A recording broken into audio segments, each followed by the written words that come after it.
At the top of the news tonight, 2017 was a difficult year. So difficult that the government had to borrow monies from the central bank to cover certain expenses. This was revealed by the Minister of Finance, Imbert, as he defended government's decisions for taking certain measures in the budget. He was speaking at the Trinidad and Tobago Chamber of Industry and Commerce post-budget discussion at the Hyatt this morning. Sherilyn Lewis reports. The finance minister said things were so hard for the government this year they couldn't even pay public servants on numerous occasions. In the last year, I had to go to the banks to borrow to pay salaries on at least 4 unplanned occasions. In the last year, the overdraft at the central bank hit 99% on many occasions. On some occasions, we had to lock down the treasury, tell them don't issue any more checks, because we simply didn't have the money to pay for it. People don't understand these things. We had to rush and issue treasury notes. We had to rush to the commercial banks and borrow $1 billion here and $1 billion there just to pay public servant salaries at the end of the month. Minister Imbert said that's why he's appealing to citizens to adjust, because next year will be a difficult one. That 2018 is a make or break year for this country, not for this government. We are going to do what we think is right, and whatever occurs afterwards will occur. But this is a make or break year for the country.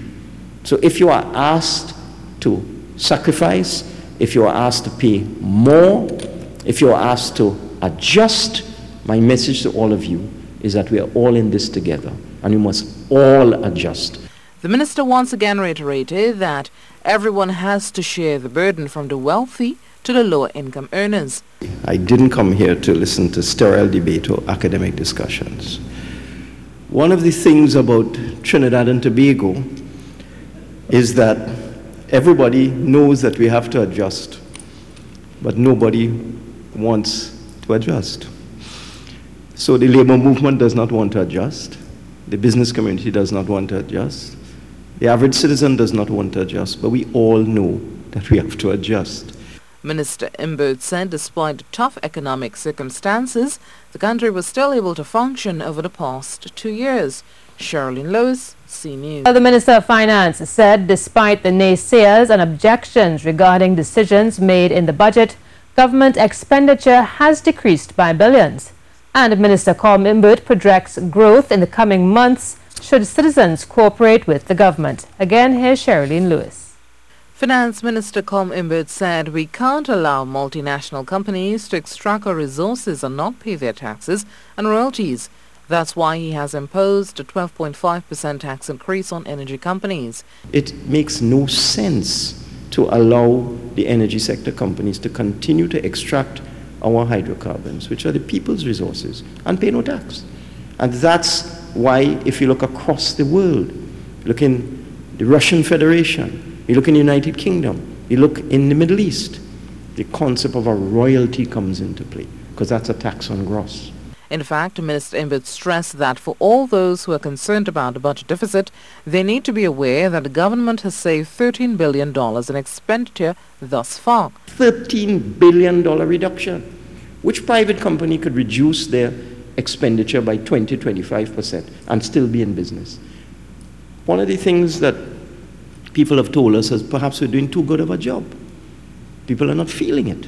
So we reduced expenditure from 63 billion to 50 billion. The country's still running. We took $13 billion out of public expenditure, and the country is still running. As for gas revenues, the minister said we lost billions and may only stand to earn back a portion of what was lost. We have to get people to understand that we've lost $20 billion in revenue. 20 billion. Of which you may recover maybe 5. And that's why I made the point. We have a false economy where people demand expenditure, including everybody in this room, because it is not correct to say that the economy is not driven by the government. Everybody in this room, to a large extent, depends on government expenditure for their businesses. It is just not correct to say these things. Additionally, the minister noted that Petrotrin is a net earner and earned up to $2 million per annum.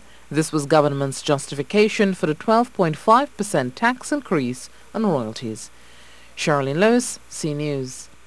While on the Forex Dilemma, the finance minister reiterates individuals or companies in need of large amounts of U.S. currency will have to be screened by the Exim Bank. So that's why we're setting up a $100 million US window at Exim Bank.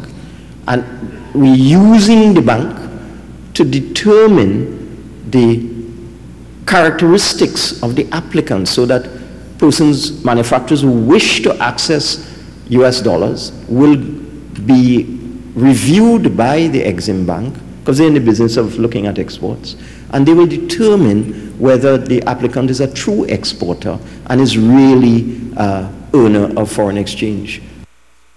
Former Energy Minister Kevin Ramnarine says the finance minister's budget presentation on Monday seemed to be fixated on lambasting the energy sector, in particular multinational oil and gas companies who operate in Trinidad and Tobago.